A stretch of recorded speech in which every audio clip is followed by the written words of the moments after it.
Y estamos en comunicación con el jefe de asesores del gobernador de la provincia de Buenos Aires, Carlos Bianco. ¿Qué tal, Carlos? Buen día, ¿cómo está?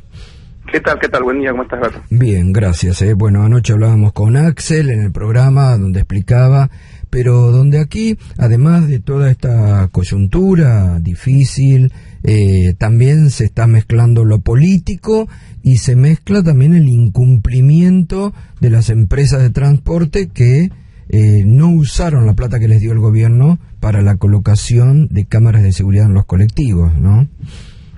Sí, es así. Esto es una historia un poco más larga que comienza con una ley que se aprueba en 2017, que recién el gobierno de Vidal, de Ritondo, le reglamentan 2 días después que hay un asesinato muy parecido a este último, del colectivero, que si mal no recuerdo fue el 15 de abril de 2018, y a los 2 días de urgencia sacan la reglamentación en donde se estipula que las empresas de colectivos tienen que tener cámaras para filmar y que tienen que estar enviando permanentemente las imágenes a un centro de monitoreo, pero justamente como las empresas de colectivos en ese momento no tenían los recursos, el gobierno de la provincia de Vidal y de Ritondo no le dio ningún tipo de recursos para que establezcan las cámaras y por tanto solamente de modo parcial se implementaron.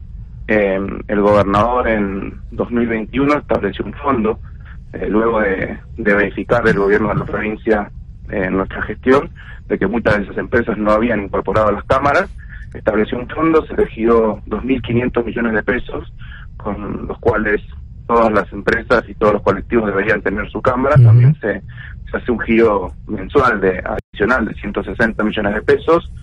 Se auditó, luego de que se estableció el fondo, que se le giró el dinero a las empresas, se auditó durante el 2002, se llegó a la conclusión de que todavía había muchas empresas que no habían usado ese dinero, que estaba marcado, digamos, estaba afectado para incorporar las cámaras. Se detectó que había, que solo el 30% aproximadamente de las unidades tenían las cámaras. Se las intimó el 4 de enero, se las volvió a intimar en febrero.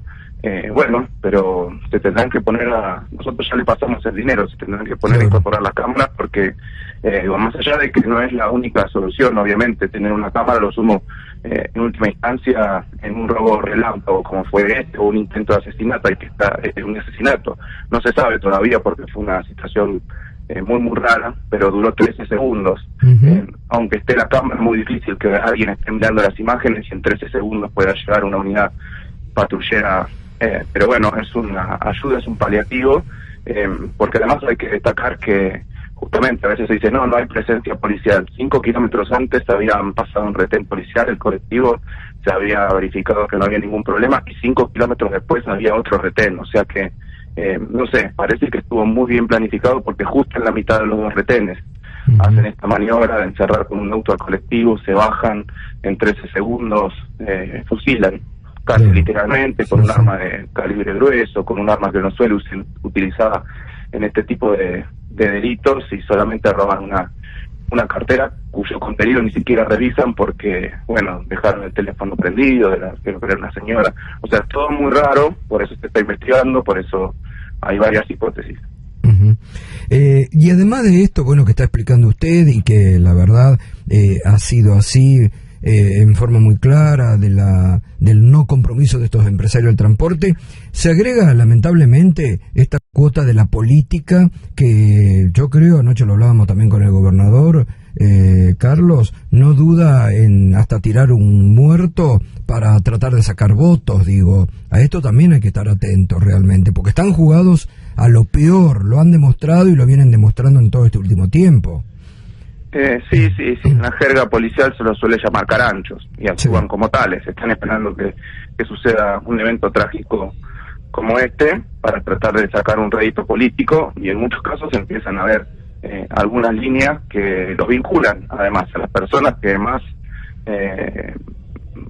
hablan, más establecen, más critican, más quieren sacar ventaja. Después aparecen algún tipo de vínculo con alguna gente que estuvo o en el hecho o después en la emboscada que le hicieron al ministro Gandhi, que obviamente es algo que estuvo totalmente armado. El ministro Donofrio estaba en el lugar hacía media hora hablando pacíficamente y tranquilamente con los compañeros de la víctima, porque este es un gobierno que ante un problema no lo esconde con pauta y con publicidad, como siga el gobierno de Vidal, sino que va a poner la cara y pone el cuerpo, como hicieron tanto el ministro Donofrio como el ministro Berni, y cuando llega el ministro Berni, claramente lo atacan sin mediar palabra, además, o sea que parecía que estaba todo armado. Habrá que terminar de ver con quiénes eran las personas que lo golpearon. Anda circulando cierta información de que alguna de las personas involucradas tenía algún vínculo por lo menos publicitario, digamos así, de campaña con algún candidato, alguna candidata, pero bueno, habrá que terminar de chequearlo para hacer público la información. Y de investigarlo también, Sí. Hoy Clarín se queja un poco, ¿no?, en su portada, porque ustedes han denunciado, dice, maniobra kirchnerista para zafar de la crisis por el crimen del colectivero, título principal hoy de Clarín. Sí, habría que explicarle a los editorialistas de Clarín o a los periodistas de Clarín que cuando se comete un delito, todos nosotros, los funcionarios públicos, estamos obligados a denunciarlo. Y ante la vista de 47 millones de argentinos, de 48 millones de argentinos, vimos un delito en tiempo real, que era pegarle a una persona indefensa, no en riña, sino en patota, como lo hemos visto todos, digo, más allá de las circunstancias particulares de la situación, y que uno puede entender que sus legítimos compañeros podían estar nerviosos, podían estar, dolidos. Al parecer había gente que no tenía que ver con sus compañeros de trabajo, y por lo tanto el gobierno de la provincia de Buenos Aires y todos los funcionarios estamos obligados a denunciar un delito que lo había tomado en principio un fiscal y solicitó la ratificación de los damnificados, cuando si un fiscal observa un delito de oficio no tiene que ratificar la denuncia, tiene que hacer la denuncia. Obvio. Un punto de aparte.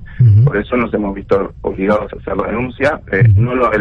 Y quiero decir que el ministro Berni no tenía interés particular en hacer la denuncia, como lo dijo públicamente, pero estamos obligados por la justicia a hacer la denuncia, y además tiene que quedar claro que todas las situaciones se pueden discutir, se pueden debatir, se puede tratar de entender cómo se tratan de solucionar estos temas tan graves, pero nunca es a través de la violencia de una persona que va a tratar de dar solución a ese problema, como fue el ministro Berni. Nunca puede ser a través de los golpes y de la violencia. Nosotros en la provincia de Buenos Aires no vamos a tolerar esas situaciones.